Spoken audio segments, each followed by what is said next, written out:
Heading to go train. Got my range bag, got my gun bag. Now I got my safety equipment. Medical gear, I'm ready to hit the range.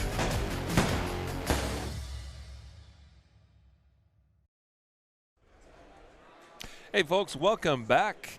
Here we are again at the broadcast booth stage on the floor of the Concealed Carry Expo 2019, Pittsburgh. I've got two big dudes in terms of both reputation as well as sometimes in the muscles.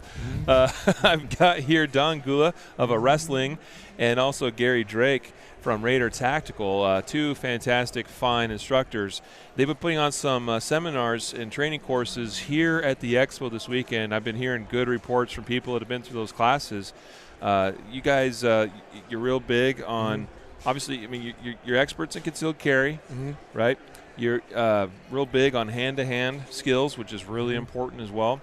One thing, though, that you were telling me that you've been presenting the idea of, and I think is really important, because I just did a presentation where it wasn't the focus of the presentation, but I definitely talked about the importance of deliberate practice. Now, the way I think of deliberate practice is it's focused practice, right? It's intentional. Yep, right. It has a goal in mind. Like we're not just whipping out the gun and just squeezing the trigger off. Right. We have a focused goal in mind. We're working towards something. So, yes. So tell me a little bit about your thoughts on deliberate practice, dry fire practice, that sort of thing. So just like a musician, right? When they're practicing specific things for a specific amount of time with a goal. So the example you gave was perfect. People go to the range and they blow off 50 rounds, but what were they really training for? Right? Were they just shooting? Right, because here's the deal. Practice by itself will not make you better. So a lot of people, and this is from research, so there's a guy named Professor Andrew Erickson. He's got a book called Peak. And if you like information about being an expert at chess, music, firearms, any Olympic sports, it's the same concept that the people that are better are the ones that set the time to do the dry fire practice. So is my goal so example for concealed carry. A lot of people don't practice, but I want to get a smooth draw, right, from this type of carry with this type of clothing in this amount of time. And I'm going to work on it for this amount, because when you go to the range, you can't draw from concealment. So see the problem? Like, we want to get better at the front end of a confrontation. Right. So how do we do that? SIRT pistol is one that we use. But also then when you go to the range, when the gun's out, now what am I working on? Is it going to be two-handed, one-handed, weak hand, long distance, short distance, but really having a goal in either time or distance or position is a real important part.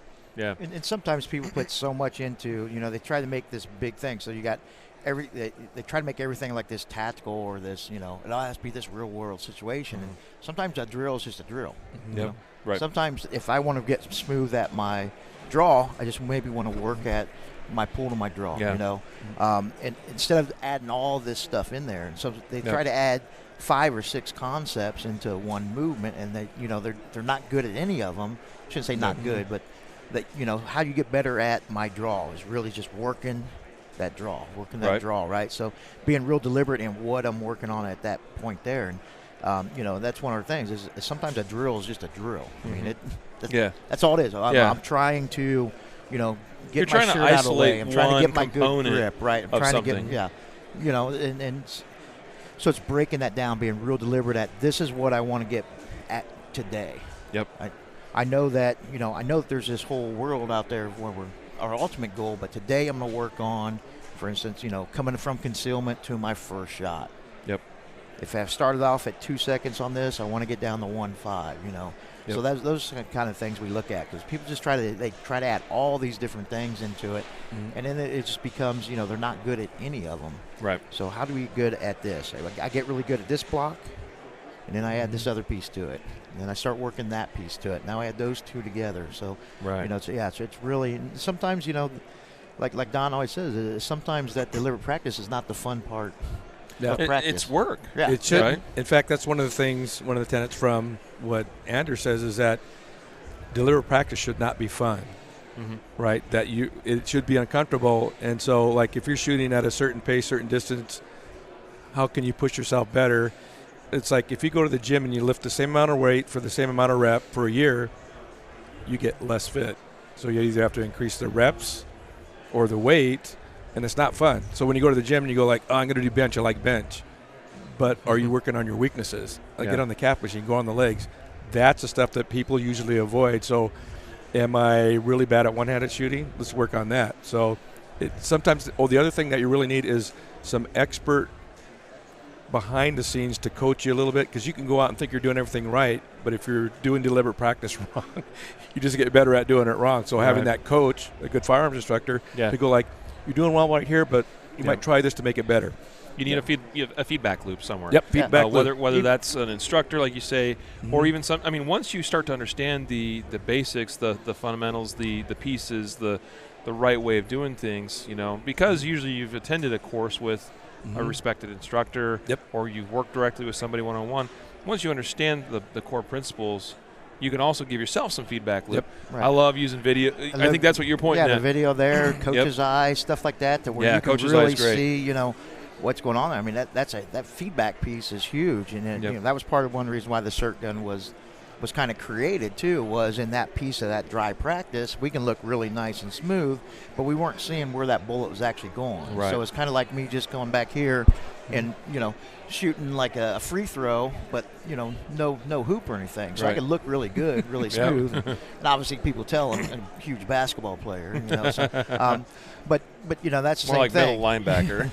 That's the same thing is, we could do our draws and everything there, and everything could look really good, but we're really not seeing what's happening with that bullet on there. I can feel like my trigger press is nice and smooth, but if I don't really see that, so getting that immediate feedback is huge. Like you were talking about with coach's eye, having that on the side going, man, I'm coming up a little bit low, I'm raising at the end, stuff like that. I mean, that's big, and a lot of people don't do that. They don't put that piece to it, whether it's whether it's because they don't like that piece of it, or it's sometimes hard to feel like you're awesome when all of a sudden you look at it and you go like, holy crap, man, that's what I look like actually doing it. But it's hard to watch yourself sometimes. Oh yeah. I mean, I deal with that. I'll watch this video later probably and be like, it's weird to look at myself. But you do it enough times, it stops. You stop caring as much. And once you get down to where you're videoing yourself, watching yourself, I'll tell students, take this video of I don't know, a guy like say Mike Seeklander, dude has an amazing draw, right? Right. Take that, okay? Now watch that. Put yourself up. If you can, film from the same side, same angle, all right? And then look at the two. Okay, what's he doing that's different from me? Oh, all right. So, and just really be analytical. And that's another piece I think about deliberate practice is you have to turn on that analytical brain. Yep. And shaving down errors. So yesterday in the class, we'd put 10 people in the chairs. We let them see what their baseline draw from seated position. But then we let people come up with the individual's camera, and they would tape them slow-mo so they can look at it later and go like, God, I cut my shirt here. Right? Then now you go to that feedback loop like, how can I improve it? How can I get smooth? Because, the good guys are the ones that just shave away the little seconds here and the little movement here, but they know where it's at. So, yeah, awesome. Like the one guy told us, too, after watching his own video, he's like, man, he goes, I thought I was coming up really good, but then he started looking at it and he saw this big gap in his grip, and he's like, man, I thought I was trying to go too fast. And so, what would happen? That first round might have been off, but with that recoil, the second and third round. So, that piece, and he never would have seen that if he didn't have that video of himself. That's good. And being, and being able to be self-critical of yourself, but that's another big thing. It's right? hard. Is knowing, man, I mean, like when Don was training me and some of my striking at first, I thought I was a really good striker, and I'd looking at videos and I was like, God, man, I'm leading forward, right? I'm trying to use shoulders, that type of stuff. And so, that piece of deliberate practice too is you have to kind of throw your ego out and go, man, I am doing this wrong. I'm doing this, and I'm going to improve this small piece. I'm going to improve this small piece and this small piece to get better overall. Yeah. I like to talk about micro drills. Do you guys? Is that something you're into at all? Absolutely. As far as like you talk about working on smoothing out the draw, a lot. It starts with that initial grip and hitting everything just right. And so, I was doing a presentation talking about the importance of just break it down into the steps. Yep. Start right here. Just hit that grip. Yep. And then repeat. Clear the garment, hit the grip, Do it again. Yep. Film that too. Watch that. Okay, Right. what am I missing? What am I not getting quite right? Where can I smooth out the corners and the edges? Yeah. Cool. So Yeah, how do you guys use micro drills? Almost same like you're talking about. Even in some of our sparring and some of our other training, we call them micro fights, where Yep. we may just work on just the initial movement or the initial defense, But we're just taking one snapshot of that fight and working on that element of it. So whether it's our our micro, we call them. When we start working these things, what we start looking at is maybe I'm going just to my block to a takedown, whatever it is. But it's just that one snapshot of that one piece of the fight that we're trying to get better at. So the micro fights thing, it is I know what's coming at me. I know what to defend on it, but I want to start getting quicker at my defense, to my takedown, whatever it is in there. But yeah, using those micro fights is huge. And whether we're coming from, like you said, it might be simply me lifting and just getting my good grip. Getting my good grip, but that's a huge piece, because if I don't have that piece, everything else is probably going to be kind of jacked up. That's right. That's why it's so important. Tell me about different positional shooting. Okay, so I think you told me beforehand you guys were doing some stuff. You had people starting from a seated position. So we obviously talk about how much time do you spend seated every day. Are you driving to work? Are you in the office? Are you at home? In your easy chair. So as they go through, we saw a lot of hours, but how many times have you practiced drawing from concealment? So we got one guy that's a long haul driver. He's in the seat 8 hours a day. Does he store it in the vehicle? Does he put it on his person? And we even have some people that later on say, well, I was practicing in my garage with the SIRT pistol with my seatbelt on, and I had to see how long I could get it out. And he goes, holy cow, it was a long time, but given a chance to practice. So seated position is different than drawing from standing. And how do you hold the pistol when the gun's out? If you're doing SULs, it's pointed at your leg. So all the things that we kind of incorporate, but we give them a chance to do it. Then we take it to standing position, to ground, and there's some commonalities, but it kind of makes them decide on where I was carrying it. I kind of liked it, but now that I've gone through a couple positions, I'm changing it. So you want to know it ahead of time, because if you're in a seated position all the time, or say you're doing a 3 o'clock carry, but you have a seat belt or behind, it's going to be tough to get to. How do you set that up? How do you stage that? And when we do these classes all over, one of the things is we'll see guys, if they're confronted in a seated position, they'll immediately try to stand up. Well, that might not be the best option, especially if coming from a concealed position. So getting people comfortable to be able to be as mobile as they can from that seated position, getting head offline, being able to move, but not feeling where I have to stand up to do my draw first, right? So, again, when we do these classes, a lot of times people have never drawn from a seated position. And now, whether it's not that they don't have the tools or whatever, they just never have. And it's some things that they don't think about a lot of times. That's a must. That's a piece of our curriculum in some of our concealed carry courses as well. Because people need to experience that. Just like you said, this is where people spend a lot of their time. I mean, probably be good for people to get up on their feet a little more too in this day and age. But one of those standing desks, right? I don't know if they help or not, but at least get you. I'm looking at one. So anyway, we did a lot of stuff, shooting on the ground, and people were thinking you're just laying on your back and shooting. They're like, no, that's not the reality of combat from shooting on your ground. You're probably going to be on your sides, going to be at these different angles. And some guys are like, well, I'd never go to the ground. And we're saying that exactly, but you might end up on the ground. It's not your choice. Right. Whether I get hit and go to the ground, whether I trip over a chair, whatever it is, I may end up on the ground. In these situations, we've all seen the video stuff where guys end up on the ground. It may not be my choice, but the more comfortable I am if I hit the ground, the less likely I have to do something stupid. I can stay in the fight. I can be real comfortable there. From a seated position, somebody comes in and shoots, and if I get real comfortable at it, man, I might just drop down to the ground.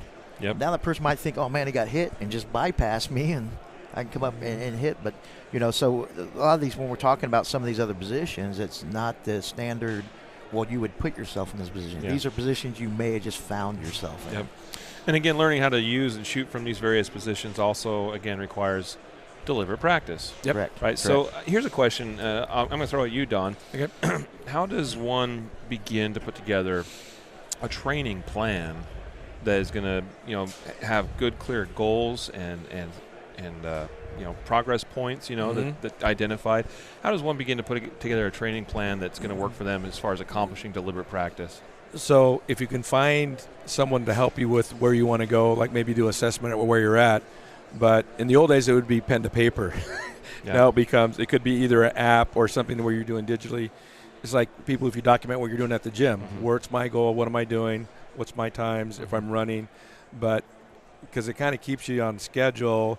Plus you can come back and go like, I did really good at improving here. What was I doing right here 3 weeks ago? And you go like, holy cow, this pushed me up. So right away you're learning something that benefited you, and then when you get good at this, but I think keeping the histories of what you're doing is good, because sometimes you're going like, I can't remember what I did. I just went and shot at the range. So documenting it, and then figuring out short-term, long-term goals, because sometimes I got this amount of ammo, right? I can't get to the range, so I'm going to do dry fire. I'm going to save that box of ammo when I go to the range.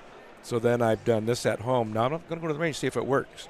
So documenting it, short-term, long-term goals, right? What's going to happen, and make sure that you're specific. Like just saying, I want to shoot faster. Right. Well, what the hell does that mean? I want to be able to shoot this amount of rounds, drawing from concealment in this amount of time, at this distance. Yeah. That's specific. Well, these are my goals to get there. I'm going to start here. I'll give myself 3 seconds, and I'm trying to get to the 2.5 to 2, and let's see if we can get below that 1 second. Some goals. Yeah. Are there other benchmarks that you think would be good to, we're talking about, say, getting out of the holster fast or shooting fast or whatever, but maybe what are some of the other benchmarks that would be good for people to focus on working on? Well, if you can practice, like just the physical part is good, but even in our class we included like awareness and pre-draw of the threat. So because we started with like target bowls, but then after that, we actually have the person move to where your partner is drawing from concealment against you. So you don't draw until you see it, but what we find is that the person will get at least 50% faster because they're picking up the cue of what the person's doing. So every once in a while, they'll come up and there's nothing in their hands, and they're prepared not to shoot, but it gets them in the loop quicker, because when the person turns around and you start to see them push around their waistband, boom, your eyes lock onto it. And that's a lot of training we don't do a lot. So if you have someone that you're training with, we've done the target stuff, but now with a SIRT pistol would work well. Now you're going to do something, but you're going to turn, now you're pulling your phone. And you go like, oh, that was really silly because it looked like you were drawing a weapon. Yeah. But those cues come in handy down the road, because it tends to speed up your reaction time, because I'm not waiting for the gun to come out, but I'm picking up the shoulder shift. I'm picking up lifting, them. They're pushing their holster side away so I can't see the draw. Those are things that kind of help. And that's actually really good information right there, too. Just talking about learning what are the telegraphing signs that someone's going to give. When you start being able to identify those pre-attack, pre-attack postures, pre-attack indicators, stuff like that, your decision-making is going to be better, too. Yeah. Because I can tell from somebody, when they're moving behind, whether they're grabbing their wallet a lot of times or grabbing something else, just by how the change of the hand is. And it may not always be a threat, but it may be that red flag going, man, that's not looking right now. Let me position myself to a better position, right? Yeah. So I'm always, playing to get to myself to an angle of survivability, a better angle of survivability in there. And sometimes, it may be a phone or something like that. But, if I don't understand that and I'm thinking, oh, man, it's always going to be a gun coming out, my decision-making might be incorrect, right? So, the more playing these, the more understanding pre-attack postures, pre-attack positions, pre-attack indicators on there, the better your decision-making is going to be, too. Yeah. Like Don was talking about, we talk hugely about awareness, not just what's right here, but what's right here. If Don and I are at Starbucks or something together, Don will be sitting kind of off-centering me. I don't have to worry about my back. I know my brother's got my back. He knows I got his back, right? But we're constantly talking about that, constantly stacking those things in our favor. Somebody comes in, and a lot of times, most times it's going to be something harmless, right? But somebody comes in, and Don might say something, hey, man, you're 3 o'clock there. He can tell by the look in my eye that something's going on. Doesn't have to say anything. And we don't have to, throw our chairs back. Oh, shit. Oh, sorry, man. We're just saying hi to you, type thing. I see Don kind of look over twice, man. And the same thing. I'll do the same thing. But if it was a threat, we want him to see both of our heads turning towards him, and so drawing attention back to you. Right. So understanding those things, whether it be a gunfight, whether it be a regular hand fight, whether it be a knife fight, whatever it is, identifying what it takes to get there, right? Those pre-attack indicators, pre-attack postures. Do I have the time to decrease, decrease my distance to them or increase to them? Yep. Being aware of, where my cover is. Yep. Sometimes we end up, in law enforcement, we've seen it tons of times where guys end up in a gunfight right out here when 3 steps away was actually a position of cover. Yep. Talk about deliberate practice. I mean, sometimes that's what, one of the things that we kind of work on is acceleration to deceleration. It might be 5 steps, might be 10 steps, but how fast can I move from this spot to that spot and then, get my draw out, stuff like that. So, it's not always about the gun. Sometimes it's about, hey, how's my movement from here? Because movements are hugely important, in survivability. Yeah. Working angles is survivability. That's a really interesting thing there, too. I mean, you mentioned acceleration and deceleration, and I was thinking, that starts to almost sound like competition speak, because like that, the competition shooters get that as far as I want to get from here to there, and they spend a lot of time working. I mean, even doing leg strengthening exercises to I want to accelerate as fast as I can to there, and then you need the deceleration too. You can't just go in full speed, right? Because then you're off balance and you're not going to make as effective shots. One of the things that we covered yesterday in the feedback, they'll stop by and talk to us, that a lot of other places don't cover, is we talk about survival angles. So one of the things I'm doing now is part of a $2.1 million DARPA training that goes to DOJ nationwide.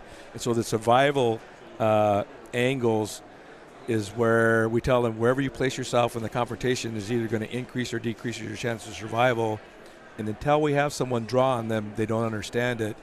Because, like say, I'm drawn from behind my back, but they move right here. They're moving right into the kill zone, so they start to pick up before I'm drawing which way they're going to move, so we have them face one direction. Then they go like, I'm doing appendix, they know to move, so that they start to pick up like, oh, I kind of see it's kind of like dancing. When you do this, I know which way, so that speeds them up not only in recognition, but like when you're going to move, then we actually make them have to draw and shoot. Yep. Yeah, good stuff, guys. And like you were talking about, that another thing is to be a better combat fighter, defense shooter, or whatever. And sometimes it's not always about the gun. My gun is my tool in there, right? But that being aware, especially when we start talking about self-defense, being aware of the situations, working stuff like acceleration, deceleration. We get that a lot. Well, that's a competition thing. The hell it is, man. If I have to get from here to my covers over there, and that's a better place for me to be at, I don't care about competition. I want to get there, get behind that cover, get my pistol up, and get into the fight, rather me just standing in the middle of the street fighting these guys. So, good stuff. So I mean, and a lot of our practice is not necessarily always about the gun. It's working hand speed. How important hand speed in your draw? Just getting to the gun fast. Just getting to the gun fast. How many people do you? I've worked with many students where that's like their number one thing. They actually do pretty good once they get their hand on the gun to get here. It's just getting to that fast. Yeah. So, hand speed. I mean, and that comes into play. I mean, hand-to-hand skills as well. Right. One of our partners was a competition shooter, and he wanted to work hand speed, and we got him on to like the sticks, like the Supreme Kali sticks, right? And at first he was, almost like the Karate Kid type thing. What the hell does this got to do with anything that we're doing here? Wax on, and, wax on. And then we started looking at, his hand speed started increasing. His, what word am I looking for? His draw stroke. And everything started really, really increasing on that, and at first he didn't put those things together, but as he started getting faster, the sticks, obviously his hand speed starts getting faster, then everything else starts coming faster. Yeah. Very good, very good. Guys, where can folks learn more about what you do and the things that you teach? Where can they find you? Where can they follow you? So at www.wrestling.com or www.raidertactical.us. But a wrestling on Instagram, with a Facebook and Instagram. We got a wrestling on there, and then we also have Raider Tactical. And good cert training videos on nextleveltraining.com. So there's just a big, if you Google, it'll come up with a bunch of different areas.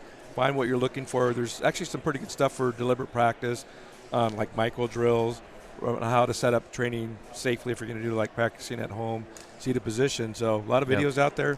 use them. Absolutely. That's what they're for. And you are here this weekend working the booth, spend some time representing Next Level Training and Cert Pistols. I know you guys are big into Cert Pistols, as am I. It's an amazing training tool. And so if you're not familiar with the Cert Pistol, what it can do for you and advancement of your shooting skill and gun handling skills, I definitely encourage you to go check out nextleveltraining.com. Check out the Cert Pistols. They're great products. So, Gary, Don, always a pleasure, brother. Yeah. Thanks for joining me on the stage. No Folks, we'll take a short break here, and in a moment we'll resume. Actually, I have a really interesting interview coming up in a few minutes. We're going to be talking with Chris Locke from Federal. We're going to be talking about ballistics, and this is a guy that really understands what goes into the making and the creation of a bullet and everything behind it, and also the terminal side of things and what that looks like. So that'll be a really interesting video. Stick around. I think you're going to really like that one. All right.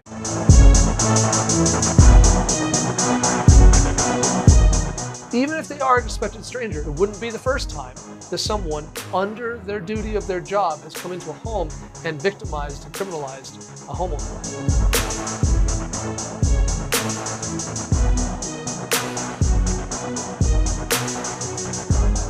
Now, in addition to the deadbolt, there's some other things we can do to really secure up this door.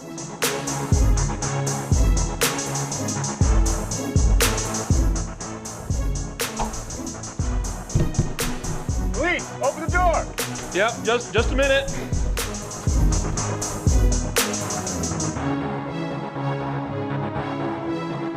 What are some things I might do? What are some strategies I might have to limit my potential risk that I encounter with this person? Who are you? The cops. No, you're not.